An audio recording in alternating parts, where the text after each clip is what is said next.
అందరికీ నమస్కారం. నిన్నే వరిస్తా పార్ట్ 19. వాళ్ళు ఒకరి మొహం ఒకరు చూసుకుని కొంచెం భయపడి అనిత వైపు చూసి ఒకడు, మేడం మీ ఫ్రెండ్ అక్కడికి ఎలా వెళ్ళారు? అది మా సార్ రూమ్ మేడం. ఆయన చూశారంటే మా ఉద్యోగాలే పోతాయి మేడం. అంత కోపం ఆయనకి. త్వరగా పదండి, స్పేర్ కీస్తో ఓపెన్ చేస్తాను.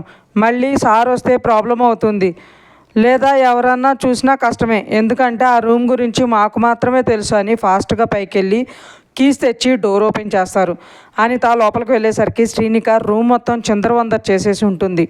వాళ్ళు ఆ రూమును చూసి తల పట్టుకుని చూస్తుంటే శ్రీనిక వాళ్ళ దగ్గరకు వచ్చి ఒకడిని కాలర్ పట్టుకుని, రేయ్ వెధవా, ఇలా నేనా రూమ్ని పెట్టేది? అయినా నన్ను లోపల పెట్టి లాక్ చేసేస్తావా? నేనెలా బయటికి రావాలరా? తెలియలేదా నీకు, స్టూపిడ్ అని వాడి జుట్టు పట్టుకుని కొడుతూ ఆ చెంప ఈ చెంప వాయించేస్తుంటే అనిత బలవంతంగా విడిపిస్తుంది. అతను, ఈవిడికి మందు బాగా ఎక్కింది మేడం, ముందు ఇక్కడి నుండి వెళ్ళండి, లేదంటే నన్ను చంపేస్తుంది ఆ మత్తులు అని ఏడుమొహం పెట్టుకుంటాడు. అనిత, సారీ భయ్యా అని అతనికి కొంత మనీ తీసిస్తుంటే, అయ్యో వద్దు మేడం, మా సార్కి కోపం ఎక్కువే, అయినా మాకు కావాల్సినవి చూసుకోవడంలో మాత్రం ఎక్కడా తగ్గరు. ఇలా తీసుకుంటే ఆయనకు నచ్చదు, తెలిస్తే అంతే సంగతి అని లోపలికి వెళ్ళి ఇంకొక అతను హెల్ప్ చేస్తుంటే రూమ్ అంతా క్లీన్ చేస్తుంటాడు.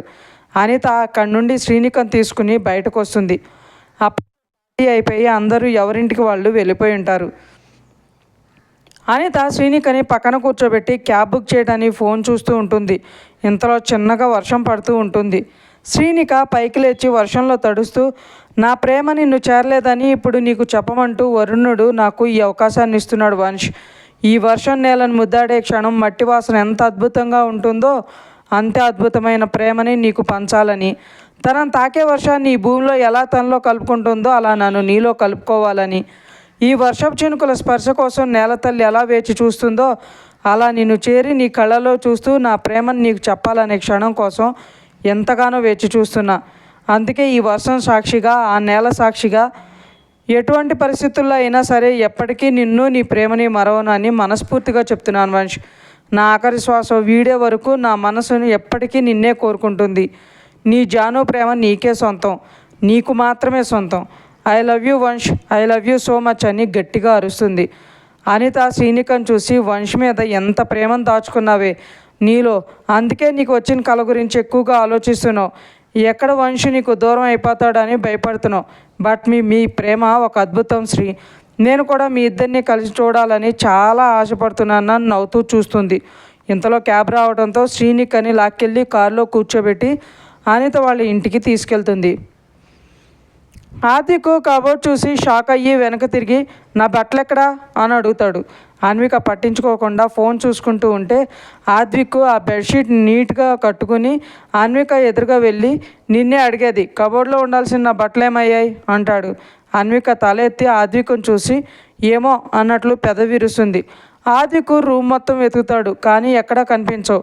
మనసులో, మార్నింగ్ ఉన్న బట్టలు ఇప్పుడు లేవు అంటే ఈ రాక్షసి ఏదో చేసింది అని వెతుకుతూ ఉంటే బాల్కనీలో ఏదో ఉన్నట్లు కనిపించి అక్కడికి వెళ్ళి చూసేసరికి బట్టలు మొత్తం వాటర్లో తడిపేసి ఉంచుతుంది, ఆద్విక్ యూనిఫామ్తో సహా. ఆద్విక్ సీరియస్గా లోపలికి వచ్చి, కొట్టానంటేనా బెడ్ బల్లా అతుక్కుపోతావు, మార్నింగ్ నుండి ఈ రూమ్లో ఉన్నావు, నా థింగ్స్ ఏవి అంటే తెలియదంటావేంటి, అన్నీ వాటర్లో తడిపేసి అంటాడు. అన్విక ఆద్విక్ మొహం చూసి మొహం పక్క తిప్పుకుంటే ఆద్విక్ ఒక చేత్తో అన్విక ఫేస్ని పట్టుకుని, ఊరికే తిప్పకు, జాయింట్లు లూజ్ అయిపోగలవు, నీకు కోపం వస్తే అన్నీ తింగర పనులే చేస్తావా, ఇప్పుడు నేనేం వేసుకోవాలి, ముందే చలి ఎక్కువగా ఉంది అంటాడు. అన్విక ఆద్విక్ ఫేస్ చూసి తన ఫేస్ ఎక్స్ప్రెషన్ చూసి నవ్వు వస్తుంటే ఆపుకుంటూ, ఈ మధ్య తమరికి బాడీలో ఉండే అన్ని పార్ట్స్ కంటే ఇదిగో ఈ చేతులు ఎక్కువ లేస్తున్నాయి, అందుకే ఆ చేతులతోనే కాస్త బట్టలు ఉతికిద్దామని అంటుంది. ఆద్విక్ కళ్ళు పెద్దవి చేసి, ఏంటి నేను బట్టలు ఉతకాలా, ఫన్నీగా లేదు, వెళ్ళి అవన్నీ నీట్గా పిండేసి ఆరేసి రా, లేదనుకో అంటుంటే అన్విక పైకి లేచి ఆద్విక్ కట్టుకున్న బెడ్షీట్ని పట్టుకుని, లేదనుకో ఏం చేస్తావు అంటుంది. ఓసే రాక్షసి, ఏంటి ఎలా తయారయ్యో, అయినా ముందు నన్ను వదలవే, చెయ్యి తీయని చేతి మీద కొడతాడు. అన్విక నవ్వుకుంటూ ఇంకా గట్టిగా పట్టుకుని, అంటే ఇందాకేదో అన్నావు, అది చెప్పడం మానేసి ఏదేదో మాట్లాడుతున్నావు, నిన్ను నేనెక్కడ పట్టుకున్నానని నన్ను వదలమంటున్నావు అది అంటుంది అమాయకంగా. ఆద్విక్, టైం చూసి ఆడుకుంటున్నావు కదే, అయినా నీలాంటి తలతెక్క పనులు చేసి తెలివితేటలు నీకే ఉన్నాయే అని టక్కున అన్వి చేయి పట్టుకుని దగ్గరకు లాక్కుని తన చుట్టూ చేతులేసి ఏం చేస్తానో చెప్పాలి అంతేగా, అయితే చెప్తా విను అని మెల్లగా తన చెవి దగ్గరకు వెళ్ళి నేను ఇప్పుడు ఎలా అయితే ఉన్నానో అలా నిన్ను కూడా ఉంచేస్తా అనగానే అన్విక ఆద్విక్ని దూరంగా తోస్తుంది. ఆద్విక్ నవ్వుకుంటూ అరే అన్వికి భయం అంటే ఏంటో కూడా తెలుసా, వావ్ గ్రేట్ అని ఇప్పుడు వెళ్ళి అవి డ్రై చేస్తావా లేదా నాలా ఉంటావా అనేంతలోపే అన్విక పరుగున బాల్కనీలోకి వెళ్ళి బట్టలన్నీ డ్రై చేస్తుంది ఆద్విక్ని తిట్టుకుంటూ. అన్విక చేస్తున్న పనిని చూస్తూ నాతోనే బట్టలన్నీ డ్రై చేయించి పని చేయించాలని అనుకున్నావు, ఇప్పుడు నువ్వే చేస్తున్నావు. నీలో చిన్నపిల్లల మెంటాలిటీ ఇంకా పోలేదన్వి, but you are my cute రాక్షస్ వెన్ అనుకుని టవల్ కట్టుకుని రిత్విక్ రూమ్లోకి వెళ్ళి తన నైట్ డ్రెస్ వేసుకుని బయటకు వస్తాడు. ఆద్విక్ రిత్విక్ రూమ్ నుండి బయటకు వస్తుండగా రిత్విక్ ఆద్విక్ని తన రూమ్లో చూసి కంగారు పడి అన్నయ్య నువ్వేంటి నా రూమ్లో అని అడుగుతాడు. నా నైట్ డ్రెస్సెస్ అన్నీ వాషింగ్ వేశానురా, అందుకే నీ వేసుకుందామని వచ్చాను అంటాడు ఆద్విక్. రిత్విక్ ఓ ఓకే అన్నయ్య అని లోపలికి వెళ్తుంటే ఆద్విక్ రిత్విక్ అనగానే తను వెనక్కి తిరిగితే ఎందుకు అంత టెన్షన్ పడుతున్నావు, ఈజ్ ఎవ్రీథింగ్ ఓకే అని అడుగుతాడు. రిత్విక్ తడబడుతూ అన్నయ్య నో ప్రాబ్లం. చూడు రిత్విక్, అన్విక నీకు వదిన, నువ్వు తనను వదినగా యాక్సెప్ట్ చేసినా చెయ్యకపోయినా తను నీకు నచ్చినా నచ్చకపోయినా నాకెంత గౌరవం ఇస్తున్నావో తనకి అంతే గౌరవం ఇవ్వాలి. తనను తక్కువ చేసి మాట్లాడటం ఇంకోసారి జరగకూడదు. నేనేం చెప్పాలనుకుంటున్నానో నీకు అర్థమయ్యుంటుందని అనుకుంటున్నాను అని సీరియస్గా చెప్పి తన రూమ్లోకి వెళ్ళిపోతాడు ఆద్విక్. రిత్విక్ కాస్త కూల్ అయ్యి తన రూమ్లోకి వెళ్ళి తన కబోర్డ్ మొత్తం చెక్ చేసి దాన్ని లాక్ చేసి ఆ కీస్ని దాచిపెడతాడు. ఆద్విక్ మళ్ళీ రూమ్లోకి వెళ్ళేసరికి అన్విక బెడ్ మీద కూర్చుని తన చేతులు ఒత్తుకుంటూ ఉంటుంది. తనను అలా చూసి తన దగ్గరకు వెళ్ళి పక్కన కూర్చుని తింగర పనులు చేయడం దేనికి, ఇలా అలవాటు లేని పనులు చేసి ఇలా ఇబ్బంది పడటం ఎందుకు అన్వి అని తన చెయ్యిని తీసుకుని మెల్లగా ప్రెస్ చేస్తూ అడుగుతాడు. అన్విక తన చెయ్యి ఆద్విక్ చేతుల్లో నుండి వెనక్కి లాక్కుంటూ మరేం చేయమంటావు, ఎప్పుడు చూసినా కొట్టడమే, ఎంత గట్టిగా కొడతావో తెలుసా, నొప్పికి తట్టుకోలేక ఏడుపు వచ్చేస్తుంది.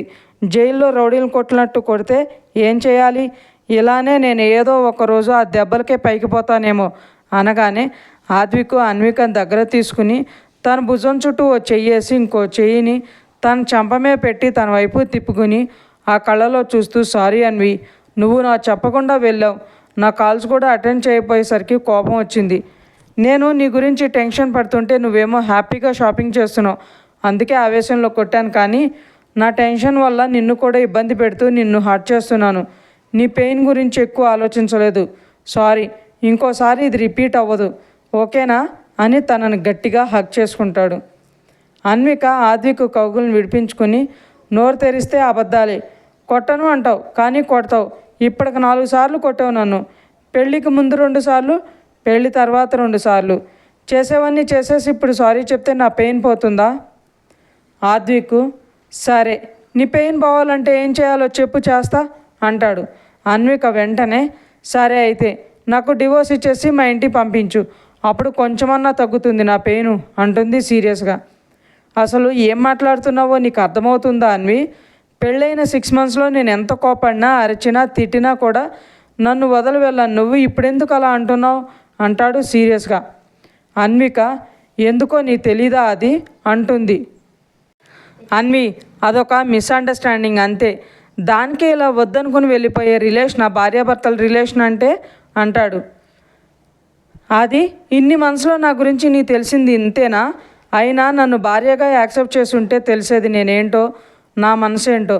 నీకు ఇష్టం లేకుండా బలవంతంగా పెళ్లి చేసుకున్నా కదా, అందుకే నేనంటే నీకు నచ్చను అంటుంది అన్వి. అన్వి అలా ఎందుకు అనుకుంటున్నావు, నిన్ను పెళ్లి చేసుకుని ఈ ఇంటికి వచ్చినప్పటి నుండి చూస్తూనే ఉన్నా కదా, అది ఆ మాత్రం అర్థం చేసుకోలేనా. కొన్ని విషయాల్లో నేను చైల్డిష్గా ఉండొచ్చు, మెచ్యూర్గా ఆలోచించలేకపోవచ్చు, కానీ నీ విషయంలో మాత్రం నేను ఎప్పుడూ అలా లేను కదా అది అంటుంది అన్వి. అలా లేను అని నువ్వు అనుకుంటున్నావు అన్వి, కానీ ఇప్పుడు కూడా అలానే చైల్డిష్గా బిహేవ్ చేస్తున్నావు అంటాడు.